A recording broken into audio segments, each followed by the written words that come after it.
le mal. Qu'est-ce donc que le mal dans la création? Si Dieu existe, pourquoi y a-t-il du mal? Ou autrement dit, si le mal existe, n'est-ce pas là la preuve que Dieu n'est pas bon et même n'existe pas? Objection courante et très classique aujourd'hui.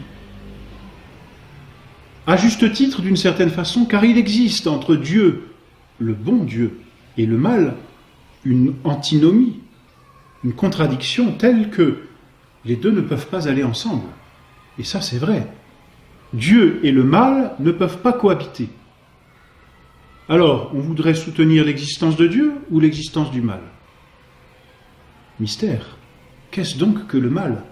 Faut-il nier le mal pour dire Dieu existe? Ou alors, en voyant le mal, faut-il en arriver à nier Dieu?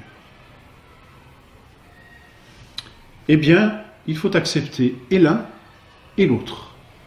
Et montrer comment, si l'on peut dire, ils cohabitent, mais surtout montrer bien que le mal n'est pas l'œuvre de Dieu. Bien au contraire, hélas. Car Dieu a créé, Dieu continue de prendre soin de ses créatures, mais Dieu, qui est absolument parfait, délègue aussi. Car le propre du véritable maître, c'est de pouvoir se reposer sur ses subordonnés.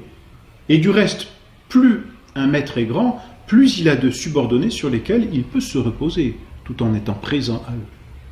Or Dieu est parfait, donc il délègue.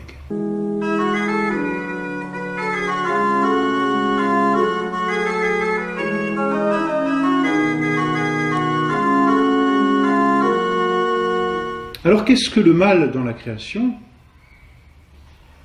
On distingue deux sortes de mots.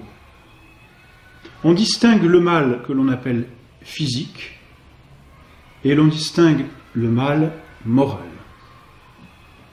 On distingue le mal physique, c'est-à-dire le mal de la nature, ce sont les intempéries, c'est par exemple même, d'une certaine façon, la mort, ce sont les souffrances.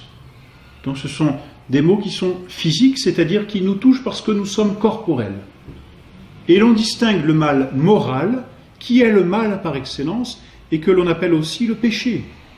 Et tous ces mots que l'on peut voir, tels que la guerre, les meurtres, les attentats, les vols, toutes ces choses-là sont des maux. Et des mots bien pires que toutes les intempéries ou que la mort et la souffrance physique, purement physique.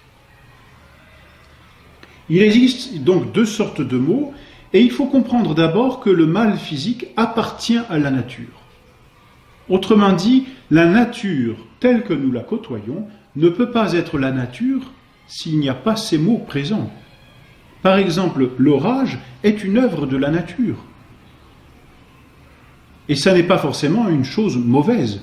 Elle peut nous paraître, nous, mauvais à notre propre regard, mais si nous savons nous élever au-dessus de la nature et voir l'ensemble de l'univers, nous verrons qu'elle n'est pas un mal, mais qu'elle, au contraire, elle participe à l'équilibre de l'ensemble. Par exemple, c'est un mal pour la gazelle que d'être mangée par le lion, c'est évident. Mais c'est un bien pour le lion que d'avoir une gazelle et de la manger. Autrement dit, si les gazelles n'étaient jamais mangées, est-ce que les lions continueraient à vivre? Et puis quelle profusion de gazelles nous aurions sur la terre, n'est-ce pas? Il y a un équilibre qui nécessite ces maux physiques.